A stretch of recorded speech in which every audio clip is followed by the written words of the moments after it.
Hello everyone, हम class 8th science NCERT को study कर रहे हैं और आज के इस वीडियो में हम इस बुक का चैप्टर नंबर 5 जिसका टाइटल है कोल एंड पेट्रोलियम, इसके बारे में डिस्कस करेंगे। तो चलो स्टार्ट करते हैं।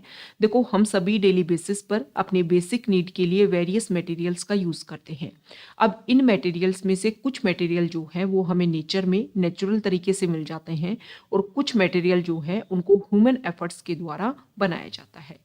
तो वो मटेरियल जो हमें नेचर में नेचुरल तरीके से मिल जाते हैं उनको बोला जाता है नेचुरल रिसोर्सेज। तो यहाँ पर क्वेश्चन किया गया है कि क्या हम नेचुरल रिसोर्सेज को हमेशा के लिए यूज कर सकते हैं? तो ऐसा नहीं है। कुछ नेचुरल रिसोर्सेज जो है उनकी अमाउंट लिमिटेड होती है। अगर आपने उनको एक प्रोसीजर, एक स्ट्रेटजी के थ्रू उनको यूज़ नहीं किया तो एक समय के बाद में वो ख़त्म हो जाते हैं। लेकिन कुछ नेचुरल रिसोर्सेज ऐसे होते हैं जिनको आप कितना भी यूज़ कर लो वो कभी ख़त्म नहीं होंगे। तो यहाँ पर इसी को लेकर के बताया गया है और क्वेश्चन किया गया है वाटर को लेकर के कि हम वाटर के बारे में क्लास 7th में पढ़ चुके हैं, इसी बुक में भी पढ़ चुके हैं और हमने देखा है कि वाटर जो है वो पीने योग्य ड्रिंकिंग वाटर जो है उसकी अवेलेबिलिटी काफ़ी कम है। तो यहाँ पर क्वेश्चन किया गया है कि क्या वाटर जो है वो एक लिमिटलेस रिसोर्स है? तो आप अपने आइडिया जो है वो कमेंट बॉक्स में बताओगे। देखो, वाटर जो है उसकी अवेलेबिलिटी तो होती रहेगी, लेकिन ड्रिंकिंग पर्पज के लिए जो वाटर है उसकी अवेलेबिलिटी टाइम के साथ में कम हो जाएगी और ज़्यादा, अगर उसको ढंग से यूज नहीं किया गया तो। क्लास 7th में हम ये बात पढ़ चुके हैं कि बहुत सारे लोग ऐसे हैं जिनको वाटर के लिए बहुत लंबी डेली बेसिस पर ट्रेवल करनी पड़ती है, तब जाकर के वो ड्रिंकिंग पर्पज के लिए वाटर को कलेक्ट कर पाते हैं। तो जो नेचुरल रिसोर्सेज है उनकी नेचर में किस तरीके से अवेलेबिलिटी है, इसी तरीके से रिसोर्सेज को 2 काइंड्स में डिवाइड किया गया है। एक होता है इनएग्जॉस्टेबल नेचुरल रिसोर्सेज और एक होता है एग्जॉस्टेबल नेचुरल रिसोर्सेज। तो बात कर लेते हैं इनएग्जॉस्टेबल नेचुरल रिसोर्सेज की। वो नेचुरल रिसोर्सेज जिनकी क्वांटिटी नेचर में अनलिमिटेड है और जिनको ह्यूमन एक्टिविटीज के द्वारा भी एग्जॉस्ट नहीं किया जा सकता है, खत्म नहीं किया जा सकता है, उनको बोला जाता है इनएग्जॉस्टेबल नेचुरल रिसोर्सेज। और इसके एग्जाम्पल हैं सनलाइट एंड एयर। अब बात है एग्जॉस्टेबल नेचुरल रिसोर्सेज की। देखो, वो नेचुरल रिसोर्सेज जिनका अमाउंट जो है वो लिमिटेड है और जिनको ह्यूमन एक्टिविटीज़ के द्वारा एग्जॉस्टेड किया जा सकता है। तो इस तरीके के रिसोर्सेज का एग्जाम्पल है forest, wildlife, minerals, coal, petroleum and natural gas. तो इन सभी नेचुरल रिसोर्सेज को समझाने के लिए यहाँ पर एक एग्जाम्पल लिया हुआ है, एक एक्टिविटी यहाँ पर दी हुई है जिसके थ्रू आप समझ सकते हो। तो देखो, आपके आसपास में जितने भी लोग हैं, आप सबसे पहले 3 कंटेनर लीजिए। 3 कंटेनर को आप फिल कर दीजिए पॉपकॉर्न के थ्रू, पीनट्स के थ्रू और अदर इम्पोर्टेंट नट्स हैं उनके थ्रू। फिर आपके पास में जैसे यहाँ पर स्कूल की एक्टिविटी ली गई है, तो आप जो है 7-7 लोगों का, 7-7 पीपल का अलग अलग ग्रुप बनाइए। फिर ये जो ग्रुप है इसको भी आप सब डिवाइड कर दो 1, 2 एंड 4। मतलब 1 पर्सन का एक ग्रुप, 2 पर्सन का एक ग्रुप और 4 पर्सन का एक ग्रुप। सेम तरीके से इनमें भी यहाँ पर डिवाइड करो। Okay, 1, 2 and 4। ये 1 जो है ये फर्स्ट जनरेशन को शो करता है, सेकंड जो है ये सेकंड जनरेशन को शो करता है और 4 जो है वो थर्ड जनरेशन को शो करता है। क्योंकि आप सभी को पता है कि पॉपुलेशन जो है वो टाइम के साथ में क्या होती है, इंक्रीज होती है। ओके, तो देखो, अब यहाँ पर ये जो हमने कंटेनर लिए, अब आप ये कर सकते हो कि पहली जो जनरेशन है, जो 1 पर्सन है, उसको आप बोलिए कि आप जाकर के इसमें से जितना आप चाहें उतना ले सकते हैं। फिर सेकंड को बोलिए, फिर थर्ड को बोलिए। तो आप देखोगे कि कुछ कंटेनर में तो आपको जो भी पॉपकॉर्न, पीनट्स आपने भरे हैं वो आपको बच जाएंगे थर्ड जनरेशन तक, लेकिन कुछ में नहीं बन पाएंगे। जहाँ पर फर्स्ट और सेकंड जनरेशन बहुत ज़्यादा ग्रीडी हैं, वहाँ पर उन्होंने अपनी ज़रूरतों से ज़्यादा, जितनी उनको ज़रूरत है उससे ज़्यादा उन्होंने इकट्ठा कर लिया है, जिसकी वजह से जो नेक्स्ट जनरेशन है उसको काफ़ी ज़्यादा नुकसान होगा। तो ये कंटेनर में जो हमने यहाँ पर भरे थे पीनट्स, पॉपकॉर्न, इनको आप कंपेयर कर सकते हो किससे? कोल से, पेट्रोलियम गैस से, पेट्रोलियम से एंड नेचुरल गैस से। कि हमारी सोसाइटी में, हमारी नेचर में ये सब कुछ चीज़ें जो है वो लिमिटेड है। तो अगर हमारी स्टार्टिंग की लिमिटेड, तो हमारी स्टार्टिंग की जो जनरेशन है अगर वो ग्रीडी नेचर की हैं और उन्होंने नेचर से ज़्यादा एक्सट्रैक्ट कर लिया, तो जो हमारी नेक्स्ट जनरेशन आएगी उसको काफ़ी ज़्यादा नुकसान भुगतना पड़ेगा। तो हमें कोशिश क्या करनी है कि अपनी ज़रूरतों के अकॉर्डिंग हमें एक्सट्रैक्ट करना है और ज़्यादा नेचर से नहीं लेना है। ओके, तो ये बात हमने यहाँ पर समझी। अब इस चैप्टर में हम जो है वो जो एग्जॉस्टेबल नेचुरल रिसोर्सेज हैं जैसे कि कोल, पेट्रोलियम और नेचुरल गैस, इसके बारे में हम पढ़ेंगे। देखो ये सारी चीजें जो हैं इनको ये बनती हैं dead remains of living organism. Living organism जो है जब उनकी डेथ हो जाती है तो उनके जो डेड रिमेन्स हैं उनसे इनका फॉर्मेशन होता है, मतलब फोसिल से इनका फॉर्मेशन होता है, इसलिए इन सभी को फोसिल फ्यूल के नाम से जाना जाता है। तो सबसे पहले हम बात करेंगे कोल की। तो कोल क्या होता है? देखो कोल जो है उसको आप सभी ने देखा भी होगा, उसके बारे में सुना भी होगा।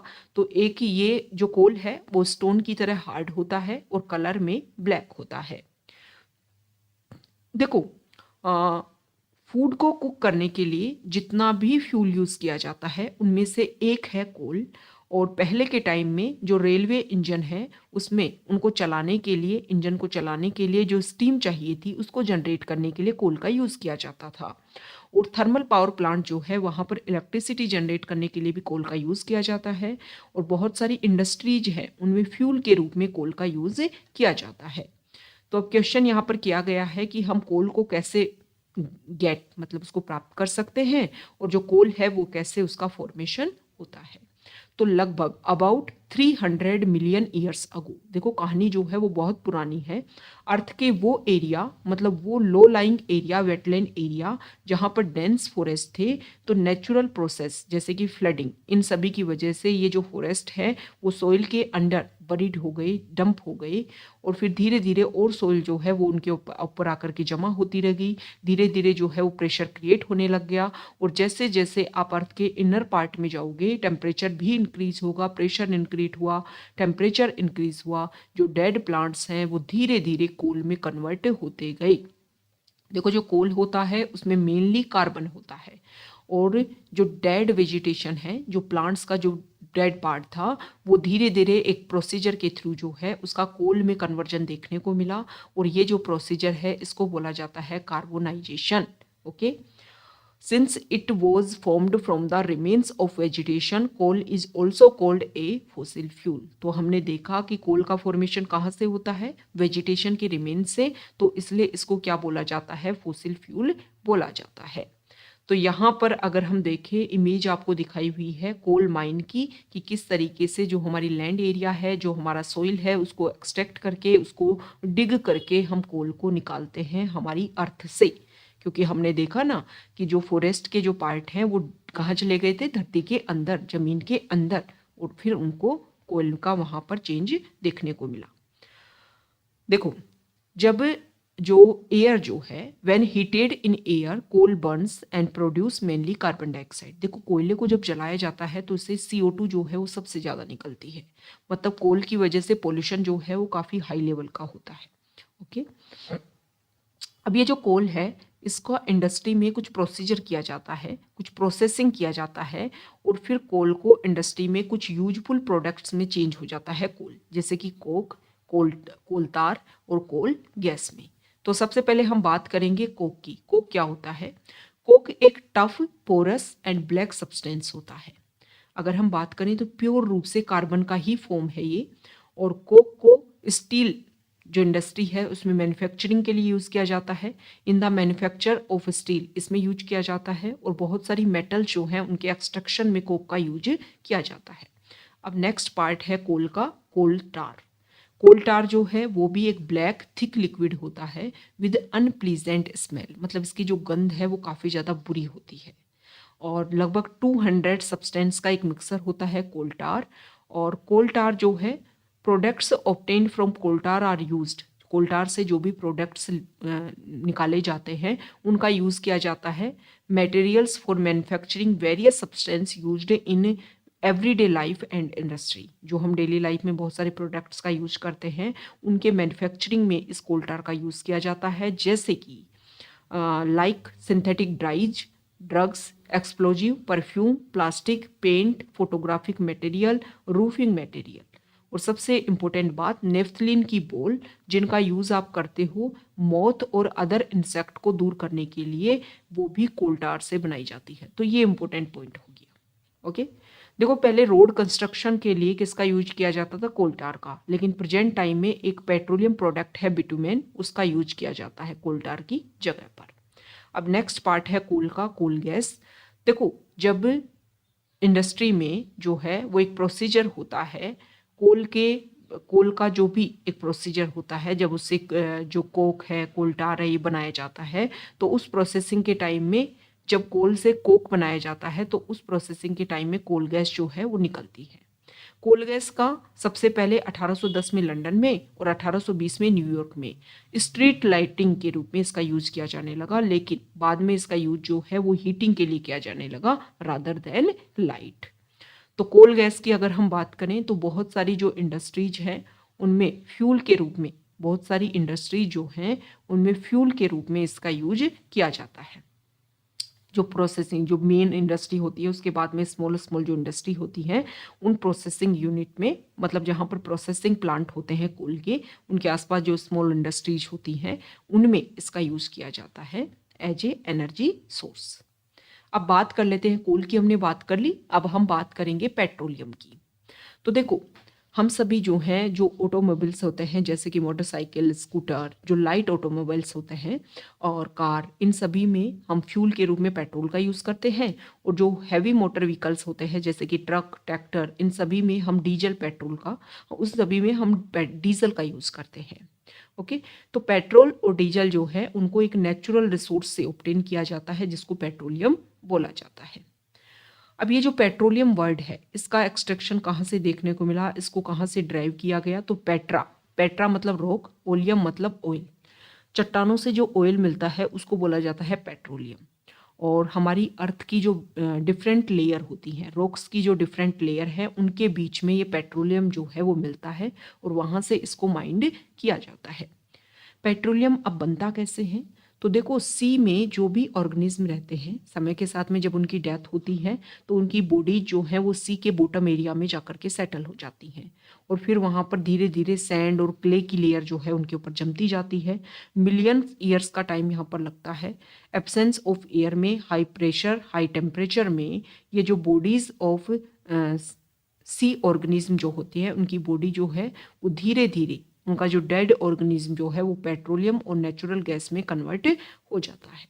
ओके, और यहाँ पर बताया गया है deposit of petroleum natural gas का। और आप देख सकते हो कि पेट्रोलियम, ऑयल एंड गैस जो है वो वाटर के अबोव होता है, क्योंकि आप इस बात को ध्यान कर सकते हो कि ऑयल और गैस जो है वो वाटर के कंपैरिजन में लाइटर होते हैं और इसमें मिक्स नहीं होते हैं। हमारे वर्ल्ड का, पूरे वर्ल्ड का फर्स्ट ऑयल वेल जो है वो ड्रिल किया गया था यूएसए पेनिसिलिया में 1859 में, और उसके लगभग 8 साल बाद 1867 में ऑयल को हमारे इंडिया के जो असम रीजन है वहाँ के माकुम में क्या किया गया था, देखा, मतलब एक तरीके से रिसर्च किया गया था और पता किया गया था कि यहाँ पर भी ऑयल प्रेजेंट है। हमारे इंडिया में ऑयल जो है वो आसाम में, गुजरात में, बॉम्बे हाई में और गोदावरी और कृष्णा का जो रिवर बेसिन है वहाँ पर पाया जाता है। अब देखो, पेट्रोलियम जो है उसको हम एक्सट्रैक्ट कर लेते हैं जो रॉक्स हैं उनकी लेयर्स के बीच में से, लेकिन उसको आप डायरेक्टली यूज़ नहीं कर सकते हो। उसको आप क्रूड ऑयल के नाम से जानते हो, और जो क्रूड ऑयल है वो काफ़ी ज़्यादा एक ऑयली, डार्क ऑयली लिक्विड होता है। फिर उसको रिफाइनरीज तक लाया जाता है, फिर रिफाइनरीज तक लाने के बाद में उसको क्या किया जाता है, उसको रिफाइंड किया जाता है और रिफाइंड करके फिर उसको अलग अलग पार्ट में डिवाइड उसका किया जाता है। Petrol, diesel, lubricating oil, paraffin wax, इन सभी में इसको डिवाइड किया जाता है, एक्सट्रैक्ट किया जाता है। तो पेट्रोलियम और उसके जो अलग अलग कंस्टिट्यूएंट्स हैं, जो उनके अलग अलग सब्सटेंस हैं, उनके क्या क्या यूज है। देखो, पेट्रोलियम से अलग अलग जो सब्सटेंस है वो निकलते हैं, जैसे कि petroleum gas in liquid form, LPG मतलब, इसका यूज होम और इंडस्ट्री में फ्यूल के लिए किया जाता है। पेट्रोल जो निकलता है इसका यूज ड्राई क्लीनिंग में किया जाता है, ड्राई क्लीनिंग में सोलवेंट के रूप में, मोटर फ्यूल और एविएशन फ्यूल के रूप में। केरोसिन जो है उसका स्टोव, लैम्प और जेट एयरक्राफ्ट को जलाने, मतलब उसमें फ्यूल के लिए इसका यूज किया जाता है। और डीजल का यूज जो है वो हैवी मोटर व्हीकल्स के लिए, फ्यूल के लिए और इलेक्ट्रिक जनरेटर्स के लिए। लुब्रिकेटिंग ऑयल का लुब्रिकेशन के लिए, पैराफिन वैक्स का ऑइंटमेंट्स, कैंडल एंड वैसलीन, और बिटुमेन जो है इनका रोड सरफेसिंग और पेंट्स के लिए इनका यूज़ किया जाता है।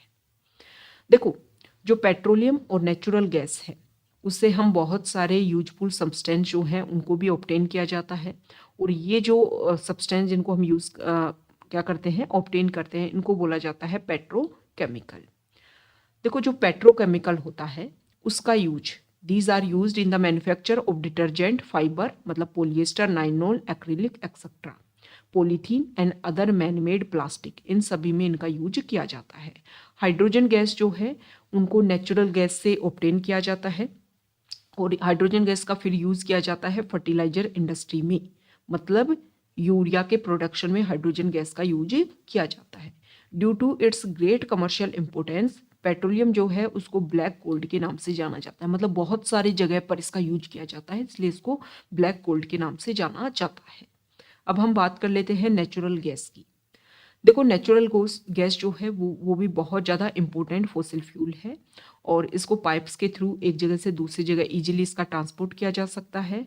अंडर हाई प्रेशर जो है इसको कंप्रेस्ड नेचुरल गैस के रूप में स्टोर किया जाता है। CNG is used for power generation और it is now being used as a fuel for transport vehicles because it is less polluting, it is cleaner fuel. Okay, मतलब CNG जो है उससे पोल्यूशन कम होता है, फ्यूल के रूप में इसका यूज किया जाता है। सबसे बड़ा एडवांटेज अगर हम सीएनजी की करें तो इसको डायरेक्टली आप होम और जो फैक्ट्रीज हैं उसमें बर्निंग के लिए इसको यूज कर सकते हो। पाइप्स के थ्रू इसकी सप्लाई हो जाती है। गुजरात में वडोदरा और दिल्ली का कुछ पार्ट जो है वहाँ पर इस तरीके की पाइपलाइन के थ्रू जो है वो सीएनजी का प्रोसीजर इम्प्लीमेंट किया जाता है। देखो नेचुरल गैस जो है उसको मैन्युफैक्चरिंग इंडस्ट्री में, बहुत सारे केमिकल और फर्टिलाइजर इंडस्ट्री में भी स्टार्टिंग मटेरियल के रूप में इसका यूज किया जाता है। इंडिया में बहुत सारे रिजर्व है नेचुरल गैस के, जैसे कि कहाँ कहाँ पर, त्रिपुरा में, राजस्थान में, महाराष्ट्र में और कृष्णा गोदावरी डेल्टा में।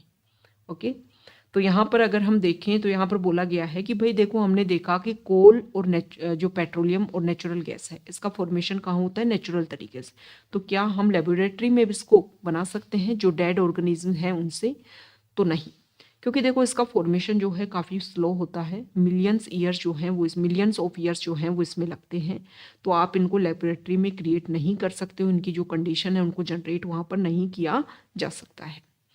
तो देखो यहाँ पर फिर बताया गया है कि नेचुरल रिसोर्सेज जो हैं वो लिमिटेड है, बिल्कुल लिमिटेड है। जो भी हमने डिस्कस किया वो काफ़ी ज़्यादा लिमिटेड है, इनके बनने में बहुत लंबा टाइम लगता है। 100 ऑफ ईयर्स जो है, मिलियंस ऑफ ईयर्स जो है वो इसमें लगते हैं।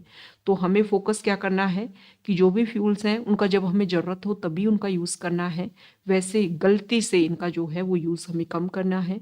यहाँ पर petroleum conservation research association PCRA जो है उन्होंने लोगों को एडवाइस दी है कि किस तरीके से पेट्रोल और डीजल को ड्राइविंग के टाइम में हम क्या कर सकते हैं, बचा सकते हैं। तो कुछ टिप्स हैं यहाँ पर, जैसे कि जो भी हमारी गाड़ी है उसको हम कांस्टेंट और मॉडरेट स्पीड पर ड्राइव करें। साथ ही साथ में जो हमारी ट्रैफिक लाइट्स हैं वहाँ पर इंजन को हम क्या करें, स्विच ऑफ कर दें और वेट करें ताकि जो भी हमारे पेट्रोलियम प्रोडक्ट्स हैं वो ख़त्म ना हो। और टायर प्रेशर करेक्ट रखें। साथ ही साथ में व्हीकल का जो मेंटेनेंस है उसको भी बना करके रखें ताकि फ्यूल जो है वो कम से कम जले। तो इन सभी का यूज़ करके हम क्या कर सकते हैं, हमारी नेक्स्ट जनरेशन के लिए जो भी हमारे फॉसिल फ्यूल्स हैं उनको हम बचा करके रख सकते हैं। तो इस चैप्टर में हमने क्या समझा, क्या सीखा, उसको हम यहाँ पर रिव्यू कर लेते हैं कि कोल, पेट्रोलियम गैस और नेचुरल गैस क्या है, फॉसिल फ्यूल है। फॉसिल फ्यूल का जो फॉर्मेशन है वो कैसे होता है, तो देखो फॉसिल फ्यूल जो है वो डेड रिमेन्स, लिविंग ऑर्गेनिज्म से के जो डेड रिमेन्स हैं उनके मिलियंस ऑफ ईयर्स जो है टाइम लगता है और उसके थ्रू इनका फॉर्मेशन होता है। फॉसिल फ्यूल जो है एग्जॉस्टेबल रिसोर्सेज हैं और कोक, कोल्टार और कोल गैस जो है वो कोल के मेन प्रोडक्ट्स हैं। Petroleum gas, petrol, diesel, kerosene, paraffin wax, lubricating oil, इनको पेट्रोलियम की रिफाइनिंग के थ्रू इनको ऑब्टेन किया जाता है। And coal and petroleum resources जो हैं वो लिमिटेड है, तो हम इनका जो है वो तरीके से इनका यूज हमें करना चाहिए। ओके, तो ये आज का हमारा चैप्टर है। इंपॉर्टेंट पॉइंट्स हमने डिस्कस किए हैं इस चैप्टर में जो आपके लिए बहुत ज़्यादा इंपॉर्टेंट हो जाते हैं एग्जाम के पर्सपेक्टिव से। अगर आप यहाँ तक आए हैं, वीडियो आपको अच्छा लगा है तो प्लीज़ वीडियो को लाइक कर दीजिए, शेयर कर दीजिए और चैनल को सब्सक्राइब कर दीजिए। Okay, thank you.